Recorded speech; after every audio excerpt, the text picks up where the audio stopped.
बिस्मिल्लाहिर्रहमानिर्रहीम। अस्सलाम वालेकुम नाज़रीन इकराम।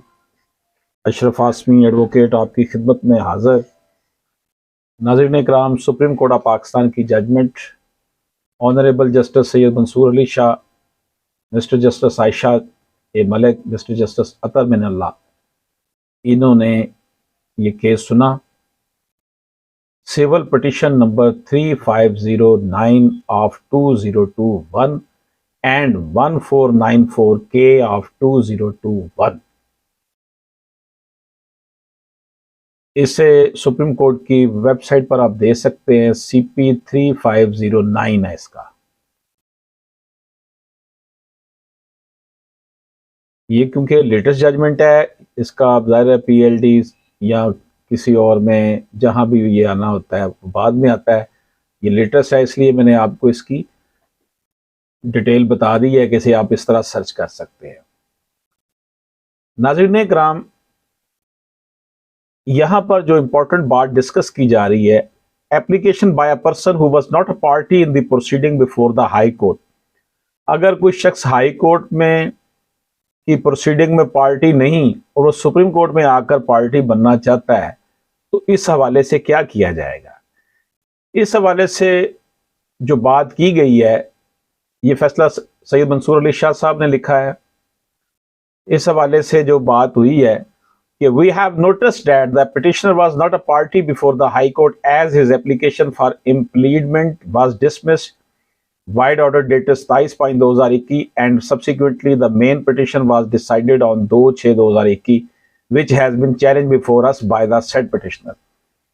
petitioner ने एप्लीकेशन दी थी हाई कोर्ट में पार्टी बनने के लिए, लेकिन उसको डिसमिस कर दिया गया था और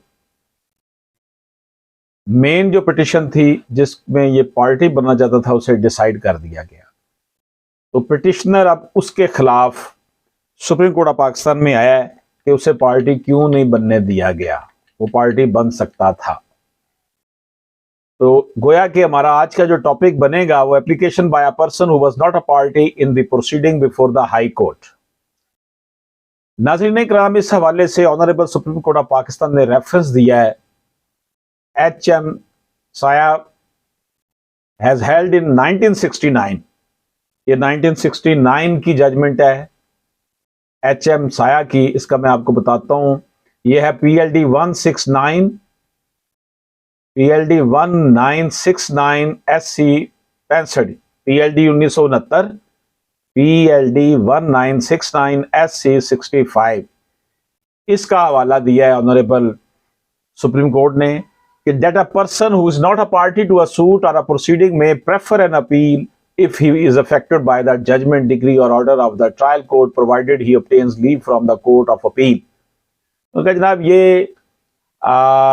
इसमें करार दिया जा चुका है इस जजमेंट में, जिसका आपको मैंने अभी नंबर बताया 1969 की का, कि अगर कोई बंदा किसी केस में पार्टी नहीं है, किसी दावे में सूट में पार्टी नहीं है, तो may prefer an appeal if he is affected by the judgment. अगर उस जजमेंट, डिग्री या ऑर्डर से, वो ट्रायल कोर्ट में जो हुआ है उससे वो अफेक्टेड है, तो वो अपील कर सकता है, अदालत से इजाजत ले और फिर वो शामिल हो जाए उस प्रोसीडिंग में। Since then it has been a long standing and consistent practice of this court that any person who challenges the judgment of the high court through a petition or appeal but has not been a party to the proceeding before the high court first prefer a separate application seeking leave of the court to maintain such a petition or appeal। तो honourable supreme court of Pakistan ने करार दिया कि ये 1969 से हमारी practice आ रही है कि अगर कोई बंदा किसी केस में पार्टी नहीं है तो वो फिर एप्लीकेशन दे, और जैसे इसमें है कि हाई कोर्ट में वो पार्टी नहीं था तो उसे चाहिए कि सुप्रीम कोर्ट में अगर वो आकर उस पर फ्रीक बनना चाहता है तो पहले एक सेपरेट एप्लीकेशन दे जिसमें वो कहे कि मुझे इजाजत दी जाए कि मैं इस पिटीशन में जो है ना वो freak बनूं। The wisdom behind the said practice is firstly that it is ensures that the court is put on notice that the petitioner was not a party in the proceeding before the court।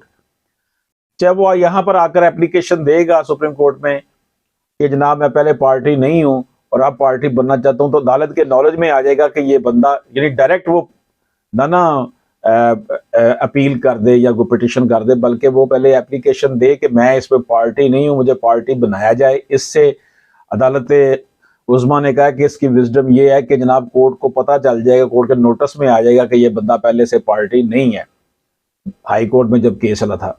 And secondly, the petitioner before addressing the merits of the case has to establish before the court that he is aggrieved of the impugn judgement.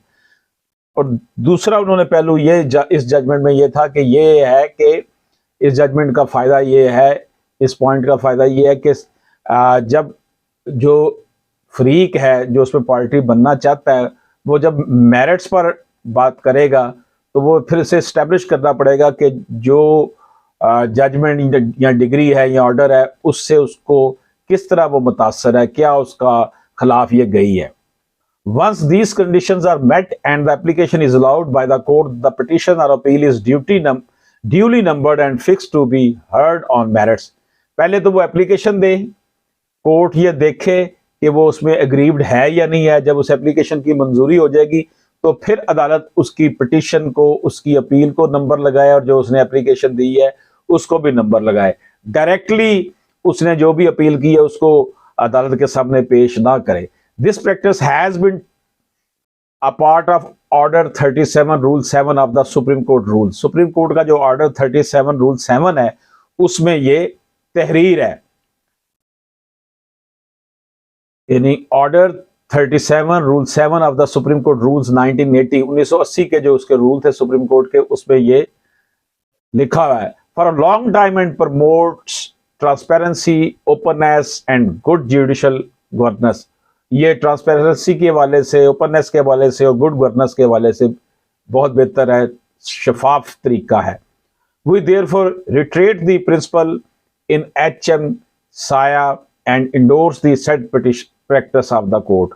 हम इसी को जो है endorse करते हैं कि यही जो उस जजमेंट के तहत चल रहा है कि जो बंदा पहले से पार्टी नहीं है हाई कोर्ट में, वो पहले अपनी जो भी अपील या पिटिशन लाना चाहता है उससे पहले एक एप्लीकेशन दे जिसमें वो साबित करे कि वो उस डिग्री से मेन जो केस है उसमें वो मुतासरा शख्स है और अगर वो ना बना तो उसको इररेपरेबल लॉस होगा, ये पहले साबित करे ताकि अदालत के नोटिस में आए कि ये पहले से फ्रीक नहीं है।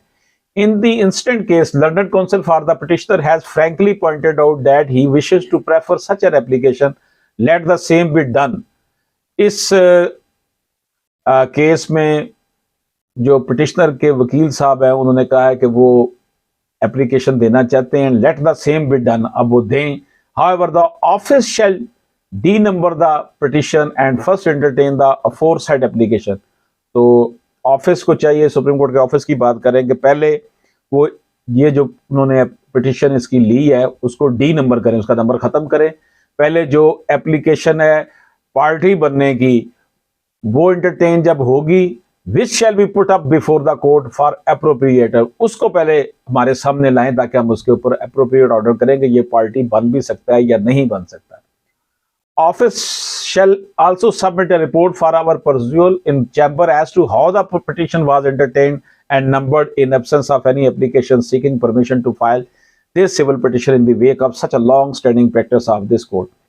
और ऑफिस जो है इन्होंने अपने ऑफिस को ऑर्डर किया है, सुप्रीम कोर्ट के ऑर्डर को, रजिस्ट्रार ऑफिस को, कि जनाब इस हवाले से हमें रिपोर्ट दी जाए कि कैसे एक ऐसी पिटिशन हमारे सामने लग गई जिसमें वो शख्स पार्टी पहले नहीं है हाई कोर्ट में और आपने लगा दी है, इसकी वजाहत की जाए कि इसकी इस एप्लीकेशन की एब्सेंस में आपने नंबर क्यों लगाया सिविल पिटिशन के ऊपर, जो हालांकि ये हमारी बड़े अरसे से 1969 से ये प्रैक्टिस चल रही है। तो नाज़रीन इकराम, इसमें ये रिपोर्टेड जजमेंट है सुप्रीम कोर्ट पाकिस्तान की।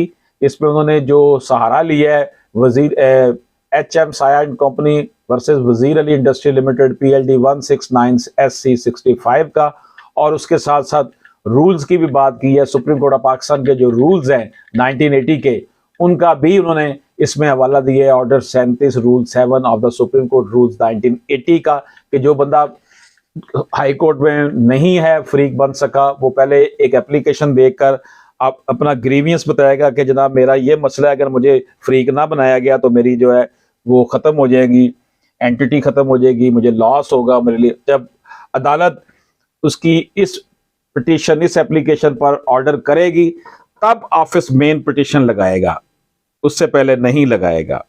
तो नाज़रीन कराम, आपकी खिदमत में ये आज जो गुजारिशात पेश करनी थी, एक पूरा केस आपके सामने पेश किया।